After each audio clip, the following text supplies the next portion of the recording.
All right, welcome to another episode of the Federalist Radio Hour. I'll be your host for this episode. My name is John Davidson. I'm political editor at the Federalist, and I'm joined today from Mexico City by David Agren. He is a reporter and writer based in Mexico City. His work appears most commonly in The Guardian, in USA Today, and many other outlets. For anyone who covers Mexico or who pays attention to news from Mexico or the border or Central America, David's work is, I would say, indispensable. It's been indispensable to me. He's a great resource, and we're happy to have him on the show today. David, how you doing? Doing great. Thanks for the invite. Yeah, so let's jump right in. We have so much to talk about, and so let's just get right to it. I want to talk to you first about COVID in Mexico and talk about the pandemic.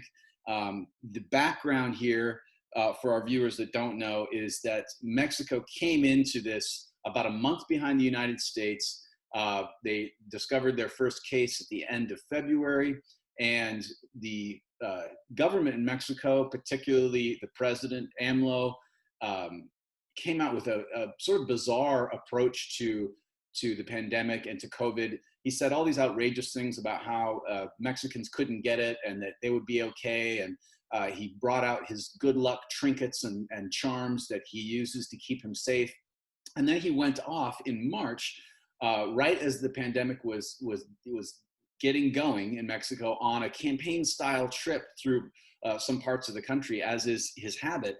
And now, of course, Mexico is, I think, third in fatalities behind the United States. The number of cases continues to go up.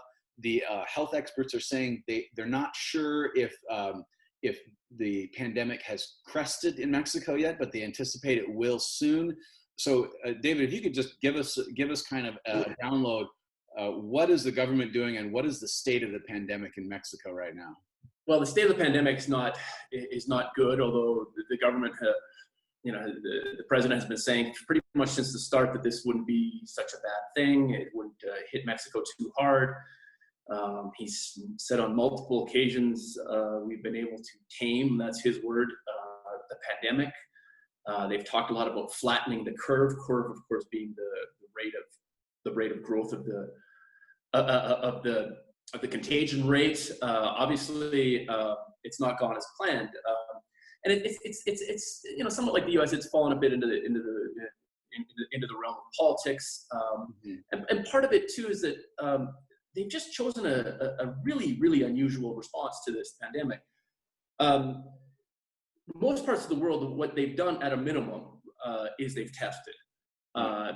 Test, isolate, contact trace, and then, of course, on top of that, you will have various lockdowns. Mexico never, for whatever reason, never decided to do much tracing. And if you look at the numbers, Mexico is the lowest rate in Latin America, and Latin America is a laggard to begin with. Right.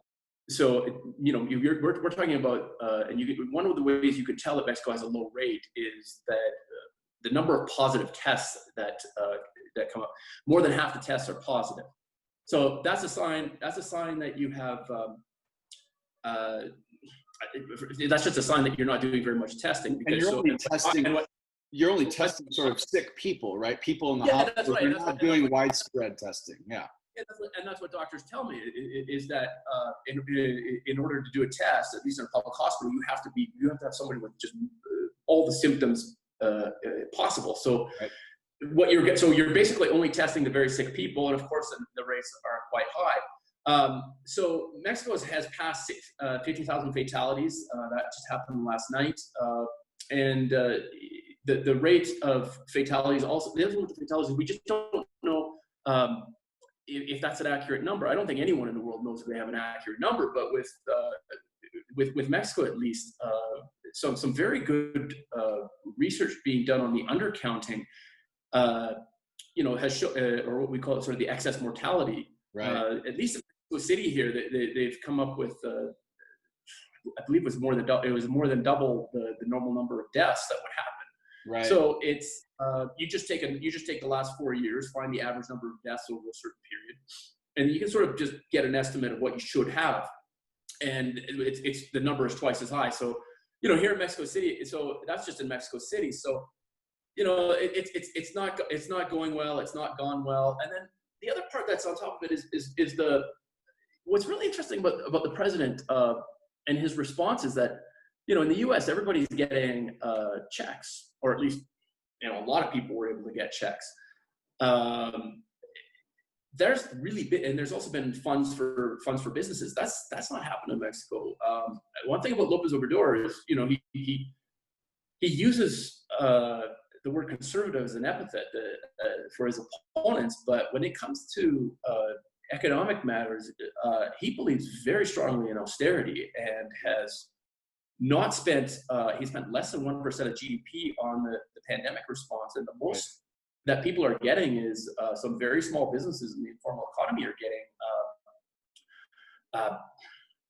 maybe $1,000. And if somebody's running a small bakery or a taco stand or laundromat, that's nothing. Yeah. Appliance repair. That's something that could certainly be helpful and tie them over. But for a lot of businesses, it's not going well. In the last quarter, it was there was I think in the U.S. it was a -9% GDP contraction, and here it was -17%. Right, and that was going into the pandemic, Mexico was already at zero growth, and had at zero growth, I think for a couple of years now. Well, since 2019, the whole of 2019 there was no growth, and then there was no growth, and so I think it was 5 quarters. Right. So the other interesting thing to me about Mexico is that when we all kind of knew what was coming in March, and Mexico knew what was coming because they had had their first cases by then, there seemed to be no organized efforts on the part of the federal government in Mexico to prepare more hospital capacity, to prepare for ramping up testing. That wasn't their strategy at all. And I wonder, and maybe the answer is there was no strategy, but what was the thinking of Mexican health officials at the time? Well, the Mexican health officials will insist there was a strategy. That's of course what they say. What I say right now, when I say they're not testing, just to say, the one thing that they're really working on is they're trying to say is hospital capacity. They've have some temporary facilities, like they turned a convention center in Mexico City and the auto racing track where they have the Grand Prix every year, that's been turned into a temporary hospital. Of course, whether they have enough medical staff and supplies, that's another story. So that the government will say that yes, they were getting ready, but what I believe in the beginning, I think with a lot of people that these I'm trying to be as fair as I can. One thing I think to say is that this was this was thought to be another respiratory disease. So I think that what they based it on was it would be like the flu. And as a result, so what happens is that all countries, including the United States, they have this surveillance system, the sentinel surveillance. And what it does is it from about 400, in Mexico at least, from 475 stations around the country, it takes samples, and it's meant to provide a warning that there is some sort of unique or different virus coming along.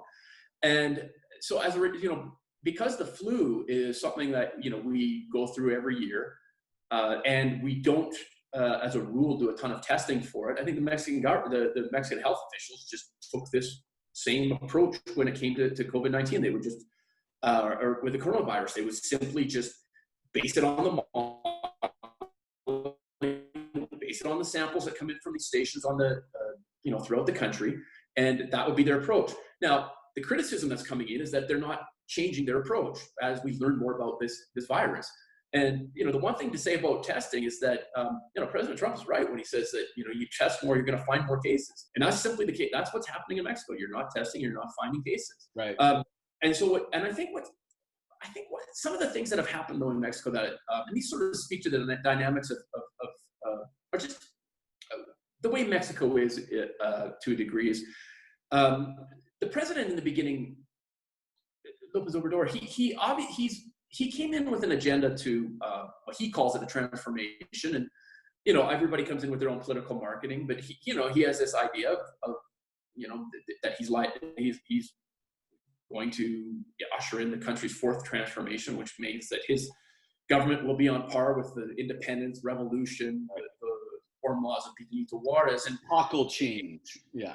Yes, of course. And we can argue about change. I think a lot of people, change looks an awful lot like deja vu in the case of Mexico. But what he likes to get out there. So some like President Trump, he likes to get out and do rallies and talk to people in their town. So he's on the road every weekend, and he just decided, I'm going to keep doing this. I'm not going to have any problems.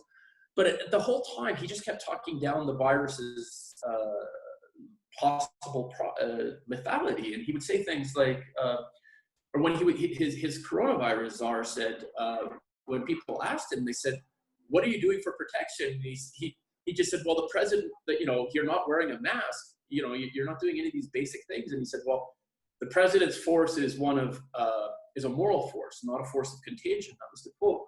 So in effect, Lopez Obrador also, I should say one other thing, he pulled up these images of the Sacred Heart of Jesus. That's a very, Lopez Obrador likes to cite scripture, likes to talk, we don't know if he's Catholic, evangelical, what exactly, but he talks about, he identifies Christian and speaks of it at his press conferences.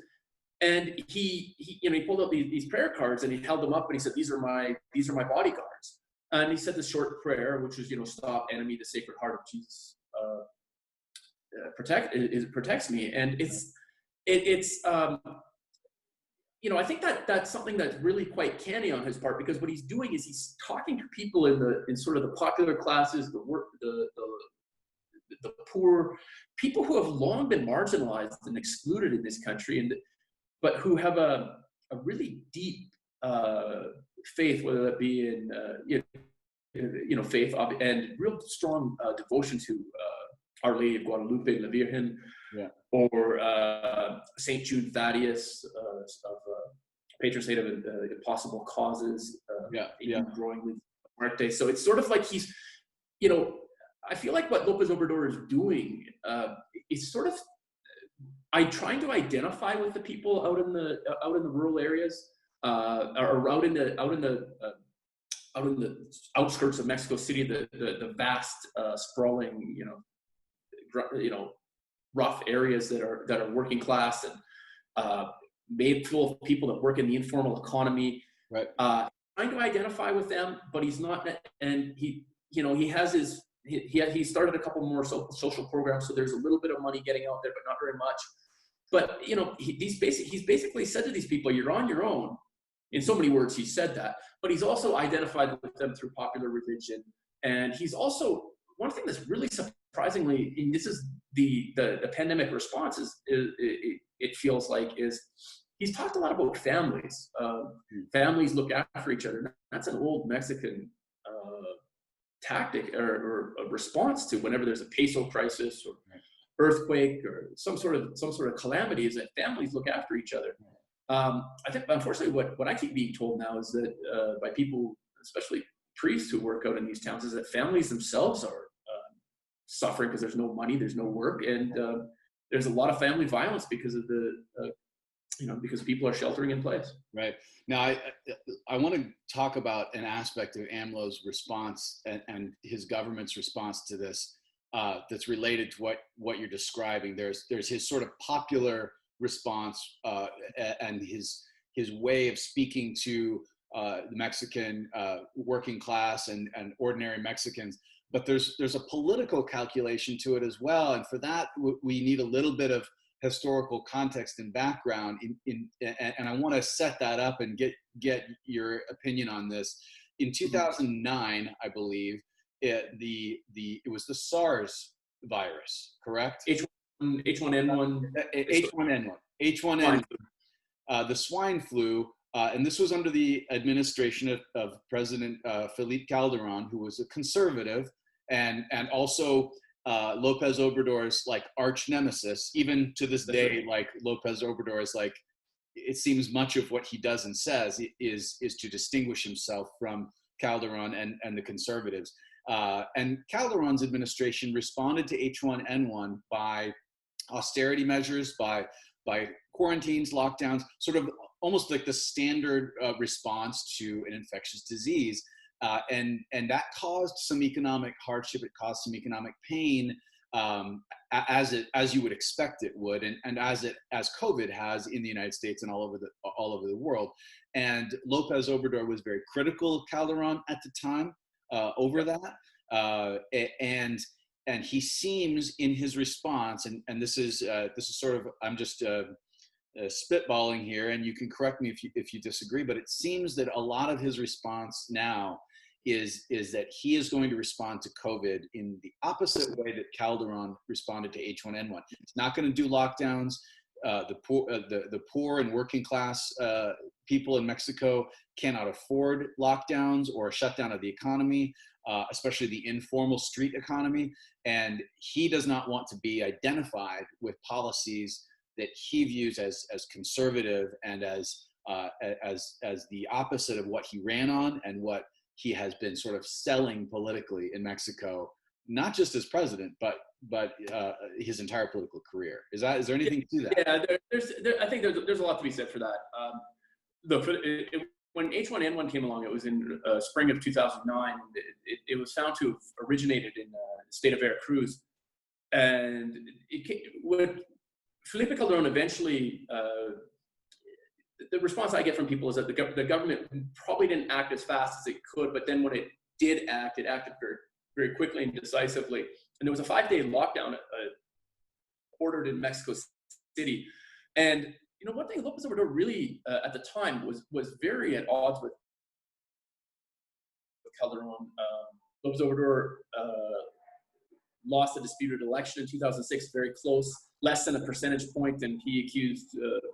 He alleged fraud, and he still alleges fraud to this day. It's something he's just constantly relitigating, and so are his supporters.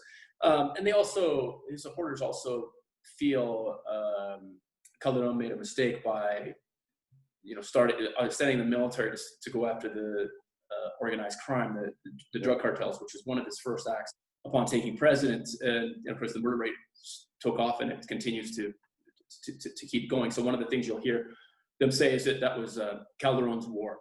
Yeah. Right. You'll keep hearing that to this day, and it sort of feels like they're still trying. They don't seem to realize that they're in power now. And right. This is the hand they've been dealt, and they're sort of pretending sometimes that they didn't get dealt this hand. So, and that not only the murder rate and the drug war, but the corruption. And the economy and everything. It's very my experience even in talking with members of AMLO's administration is very backward looking and very laser-like focused on AMLO's political enemies, even in the midst of these really, really cataclysmic things that are happening in Mexico, not just with the pandemic, but with the cartels and with the violence. Well, I mean, it's just it's sort of like some lawmakers from Calderon's party, the party he was president with, the PAN. I remember they've sort of said they want him to wear a mask, and they also want a lot of people. They want the coronavirus czar Hugo López-Gatell to step aside because they feel the response hasn't been adequate. No, López Obrador's response is like, well, when I'm going to wear a mask is when there's no corruption. Well, a lot of people took that to mean never. But he'll start to be asked these questions, and he'll be asked a question sort of more on the present situation, and he'll just sort of start going on a detour and get back into relitigating past grievances and starting to take pot shots at his political enemies. And he does it every day in a morning press conference. It's 2+ hours every morning. I've stopped tuning in. It's just more. You kind of, what's the right word? I can check the summary and pull a quote if needed, but it functions a lot like President Trump's Twitter. It's something that gets the base excited, and gets his opponents enraged. It also set, we say this as journalists, it sets the news cycle. It's something we respond to, and so and he'll keep talking about, well, the conservatives want to do this, even though he himself is in a lot of ways quite socially conservative and quite fiscally conservative. Right. There's a lot of nuances to it. So, I mean, I don't want conservatives in the U.S. to start thinking they have a fellow traveler in Mexico, but it just, right. I think when people start yelling that he's a communist or the such, I think that's hyperbole. Right. Right. So, but the thing with Calderon is that López Obrador at that time and his party, they ran the Mexico City government. Right. His party ran the Mexico City government, and they strongly didn't like what Calderon did, shutting down the city for 5 days. López Obrador just continued on doing campaigns, even though there was supposed to be a ban on campaigning. This is in the prelude to the 2009 midterm elections. Right. So he just sort of kept, this is something I've heard. I think there's a lot to it. I think López Obrador wants to avoid doing what Calderon did. And that's why when they did the quarantines here in Mexico City, that was sort of partial quarantines, and there was nobody, they weren't enforced very well. Right. It was sort of and it was brought in kind of late. So that's what happened here. But I really do think that López Obrador and what he's doing wants to do whatever Calderon did, he's not going to repeat. Right. And if that means responding to a pandemic with a lockdown, wearing a mask, you name it, he's not going to do it. And that's a good segue into another thing I want to talk about before we run out of time is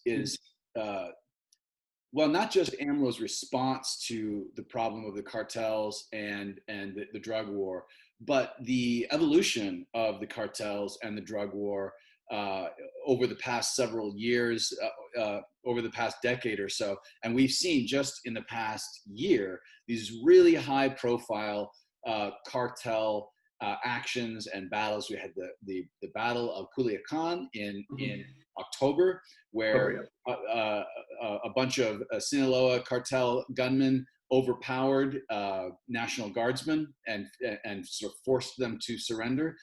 We saw the attack on the Mormon family in Sonora. And we've seen continuous steady rise in violence and in homicides all across the country, many of which are cartel related. We also saw in the 2018 elections, in the run-up to the 2018 elections, widespread assassinations of local political candidates, which got almost no coverage in the United States, by the way. You say this to an American reporter or media personality, and they look at you like you're crazy and you're just making things up. It was almost no consciousness in the US that this was happening, and in some cases happening right on the southern border. So I wonder, and amidst all this, AMLO refuses to say a bad word about the cartels. And again, when he gets asked about the cartels, he turns it into a dig against the conservatives and his political opponents. So I wonder if you could just speak to, what are we seeing with the cartels right now, and what could we expect as the future of the drug war in Mexico and its relationship to the state? Well, this is really one that's just, I confess it's not an easy one to sort of prognosticate. You look at it, and what it feels like right now is, the standard narrative is just that the Cartel de Jalisco Nueva Generación is ascendant. That's sort of the feeling, and it's a cartel that's been got going in 2010 in Guadalajara. There was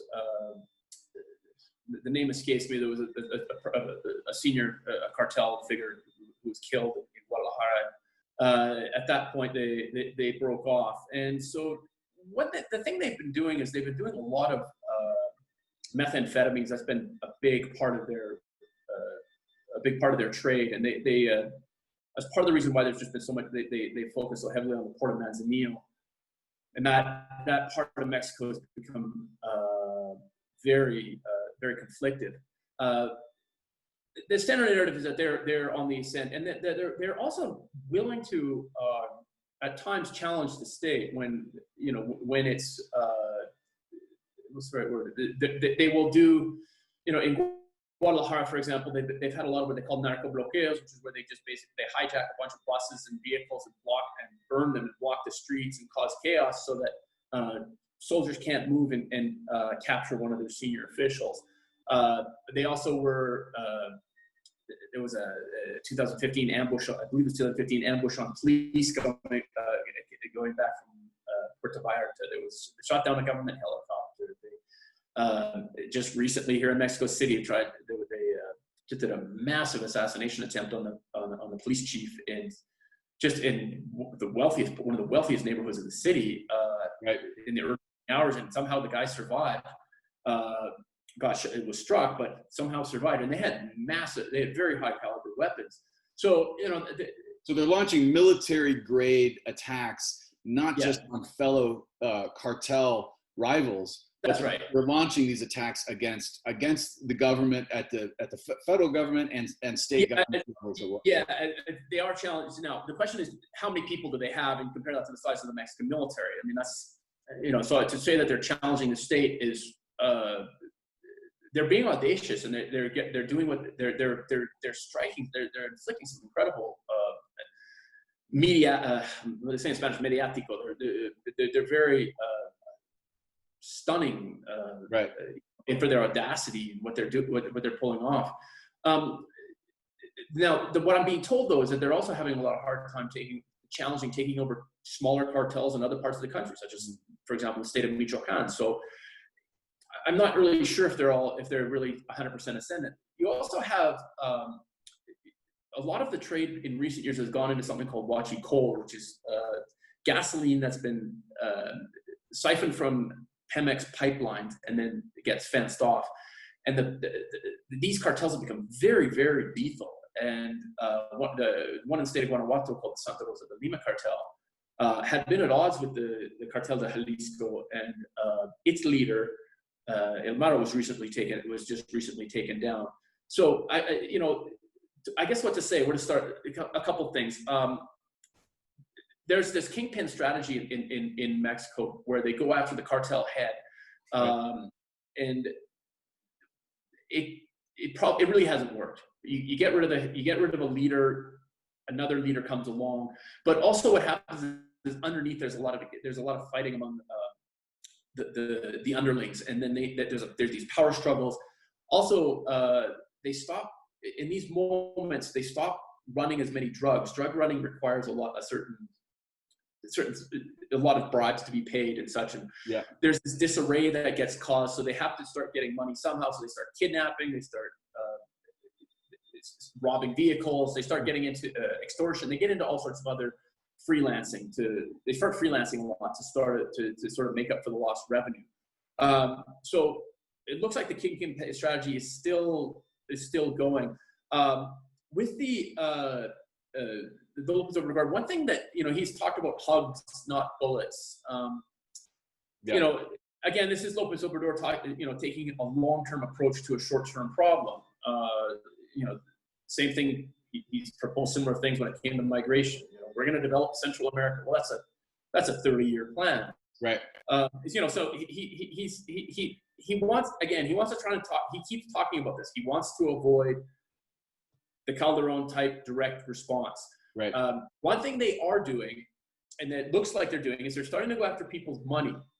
They have something called the Unidad in the Financial Intelligence Unit, which is part of the Finance Ministry, which is going after suspicious money.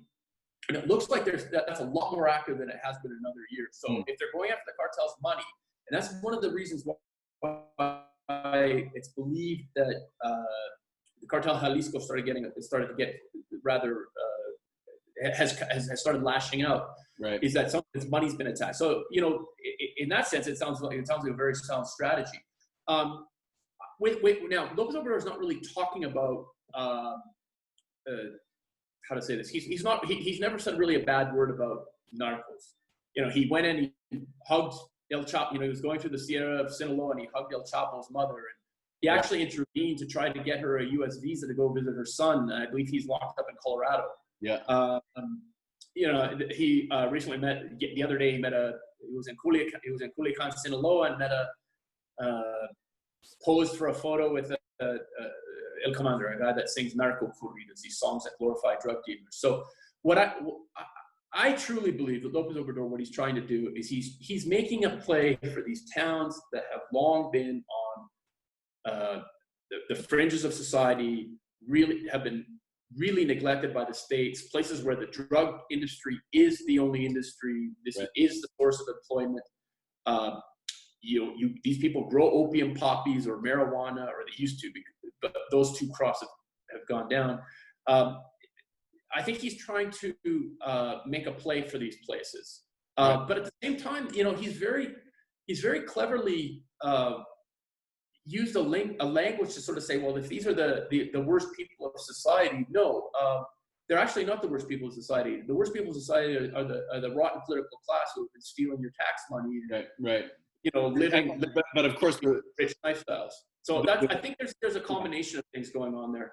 And the problem, I guess, with that rhetorical line is that, we know that the corrupt class that AMLO is constantly pointing to as the worst people in society isn't necessarily separate from the narco class. We saw in December the top law enforcement official under Calderon, essentially like the equivalent of the director of the FBI, right?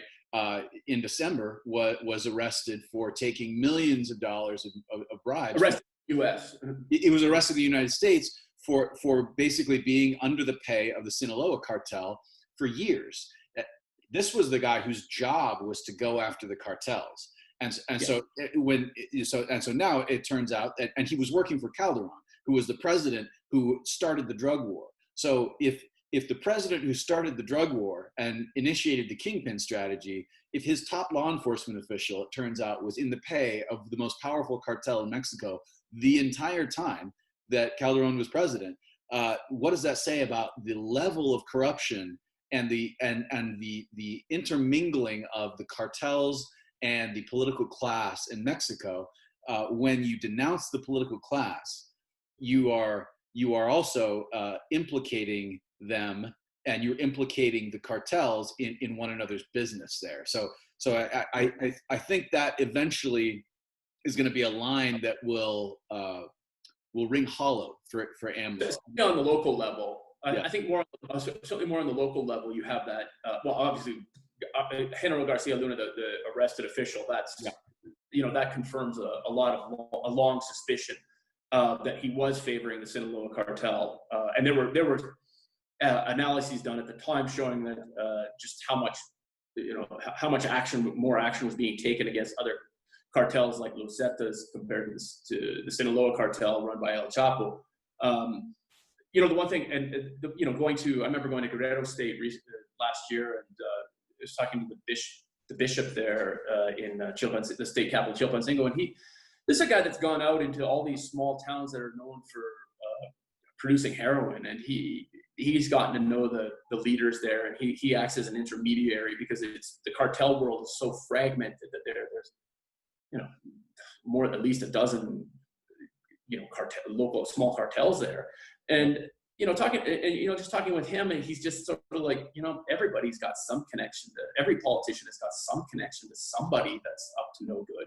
Yeah. So when it came to these auto defenses, these groups of people that come together to fight off against the cartels, a lot of them, get co-opted, or they were never good to begin with. And, I remember someone in the state telling me, just said that the political class is very, very good at getting rid of any auto defensa that they think is clean or legitimate. That person will be eliminated. Yeah. So so there's a lot of parts of the country where the drug industry, the illegal drugs business it's just been going for so long. I think in Tierra Caliente, Michoacan, it is the Sierra, the Sierra of Sinaloa. These places just were, it's just so deeply rooted that I don't care how clean you are, it's really hard to operate without some sort of contact with these people. Right. So, you know, and I guess the other thing I should just say, when Lopez Obrador does talk about this, I remember going up to the hills of Sinaloa with Lopez Obrador, and right after El Chapo was put in jail. For some reason, Lopez Obrador went to El Chapo's hometown and held a rally, and there were thousands of people just coming up from these remote hamlets to see him. And what I got the impression of is there was a couple things that had happened that were going on, and one was that the price of marijuana has collapsed because of changes in the U.S. Yeah. The price of heroin or the price of opium populace has collapsed because fentanyl has taken over the market. Yeah. So these people, and then El Chapo was in jail, and he was seen as a bit of a benefactor. So, you know, now the new people that are running it, they don't, you know, these people aren't. He doesn't seem as nice to them as this I got. So all these people are starting to look at Lopez Obrador as sort of this new, almost a benefactor type of a figure. And I remember I was talking to someone. I said, you know, the last governor of the state of Sinaloa, a guy named Maloba, he was accused of a lot of wrongdoing. And I said to him, I said, who do people hate more, the ex-governor or Chapo? He goes, well, the governor. He goes, El Chapo never stole from them. Yeah. So you have to, you know, Lopez Obrador is and that's Lopez Obrador's calling card is, I'm not stealing from you. Right. And he makes these vows of poverty every so often, says things like, I don't even have a bank. I don't even have a credit card. Yeah. I don't have beach houses. So I only drive around in a Volkswagen Jetta. Yeah. So he's like a folk hero almost. He's positioning himself as a folk hero. Oh, absolutely. A definite. I don't know if it's intentional, but he's definitely coming across as a folk hero. And I think one of the ways to understand him and his appeal and his popularity in Mexico is that everything sort of starts from a supposition. It's that two suppositions. One is that he's well-intentioned, and the other is that he's honest. We can dispute those, but that's what it comes from. And a good number of people believe that. So if you're starting from those two suppositions, how do you legitimately question him? Yeah. You know, that's sort of where where he starts coming, and then when somebody presents him with unflattering information, he'll say, well, yo tengo otros datos, I have other information. It's like, well, and he's honest, and he's not corrupt, and so you can't question that. Well, those are the suppositions. A lot of people do disagree, but those are the suppositions. I want to get to one more thing before we run out of time. And that is the border. We have seen border crossings going up over the last few months, quite dramatically, because they were down so low, in part because of the pandemic and some of the restrictions that the Trump administration had placed on immediately returning people. And sort of short-circuiting the asylum process and essentially closing the border as part of their pandemic protocols. But what we're seeing now is a spike in border crossings, and I think it's interesting. The New York Times had a story about this yesterday or earlier this week. The cohort that is crossing now, before it was mostly made up of Central Americans, a lot of families, people who were crossing the border and then turning themselves into Border Patrol and applying for asylum and kind of overwhelming our asylum system. Now that the demographic makeup of the group of people crossing has changed and gone back toward its historical mean, which is Mexican men. Most of those caught crossing now are Mexican men who say that they're crossing because the new restrictions at the border, in which they are not detained, they're not really even processed, they're just turned around and sent back across the border within hours sometimes of being apprehended. They are saying, the Mexican men who are being turned back are saying that's to their advantage, because it enables them to try multiple times to get across the border without being detected, without having to be detained for weeks at a time.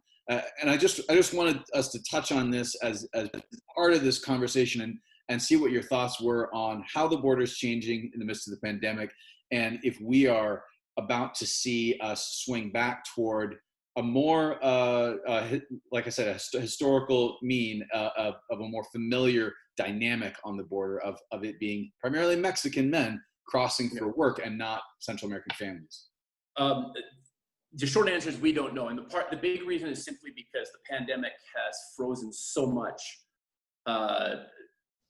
movement in Central America. Countries like, these countries in Central America have started imposing quarantines, and so people aren't moving. Right. But at the same time, people down there aren't doing well. So if they weren't doing well before, they were having, complaining about bad economy, low wages, violence in their neighborhoods, that crop failure if you're a farmer, these things aren't changed. These things haven't changed. Right. So it's sort of so you have to wonder if these people, if there's going to be this pent up, these people that are just ready to get moving and there'll be a surge when the pandemic is over. The other, I guess the other thing too is there's obviously the U.S. election. Usually I find migrants don't pay attention to the U.S. election cycle, but the coyotes do, the people that the smugglers do. So, there's that wild card. Look, that Mexican men would cross because that makes sense. One of the reasons Mexican migration had pretty much collapsed after the 2008 crisis is that Mexicans had been going to the U.S. in big numbers, and with the 2008 economic crash, one of the big industries that got hit was construction, and a lot of places where Mexicans were working, they just lost their work and they went home, and then the numbers just never recovered, and they stayed quite low, whereas Central American numbers started to go up. And I think part of that was just to realize that at least in my reporting, which is that I would find, is just that a lot of people just didn't want to take the risk. They didn't want to spend. The price just became so high in both money and the risk of being caught, and they could get by. You had to be in very dire circumstances in order to justify the cost and the risk associated with going. And this gets to another important point that Central American population. Yeah, so that a lot of people don't realize is that a lot of Americans, I think, don't realize is that much of the cross-border migration from Mexico into the U.S., it's just driven by jobs. It's driven by the economy. Yeah. It is a function of the market and of labor demand. And when the economy collapses in the United States, like it did in 2008, migration dries up. If they can get a job in the U.S., they'll go. And that's a lot of how it works. And the one thing with, I guess I should say, just with right now with the border, there's the Remain in Mexico program, which I guess the Trump administration and López Obrador government agreed to. Basically, it's just that anyone applying for asylum in the United States waits first in Mexico. Yeah. So that's why you have a very large camp in Matamoros, right on the border, of people who are waiting for their court dates, and when their court date comes, they go across into the U.S. Obviously that's one that's really there's a lot of heart-wrenching stories that come out of that. These Mexicans are very insecure, and that's being mild about to put it mildly, and a lot of them are being subject to kidnapping. But I guess what with the pandemic's sort of given a justification to sort of put everything on hold as far as that program, to slow things down even more. Yeah. And to turn people back going to the U.S. So I just think right now we're just sort of in this holding pattern. We don't really know what's going to happen. And then like I said before, there's the wild card of the U.S. election. I know a lot of people. There's sort of an easy assumption that Mexico would prefer to see a Biden administration. I don't know. I mean, López Obrador and Trump seem to get along pretty well. López Obrador went to the White House, and it was a fairly cordial encounter. And I think the one thing is that that I think a lot of people that are when you see is just to ask is that if Biden comes into office, is he's just going to immediately say, well, we're going to get rid of this Remain in Mexico program. We're going to go back to the old ways of processing asylum. I mean, there are reasons to do that are, right. You could argue based on international law, humanitarian concerns. But, one thing that the Trump administration got the Lopez Obrador government to do was to start sending National Guardsmen to the south, northern, and southern border. And they did a very effective job at slowing migration through the country. So, I have to wonder if the Biden administration is going to, what's the right word? It's just going to suddenly, say to Lopez Obrador, well, we don't, we're just going to want you to go back to your old way of giving people that come through the country a humanitarian visa, in which these people, instead of staying in Mexico with this visa, just used it to quickly transit the country. How long does that? I guess I'm wondering if if the Biden administration, they're sounding a softer, more gentler tone on migration. I don't know if they're really what's the right word? I don't know. I somehow suspect they'll try to go back to what the Obama administration did in 2014, when there were a lot of Central American children, and have them go bottle them back up at the southern border. I somehow think that's what's going to happen. Yeah. I somehow think whoever wins the election, 24, they're going to keep applying pressure on Mexico to keep this bottleneck in place for migrants. Yeah. Very good.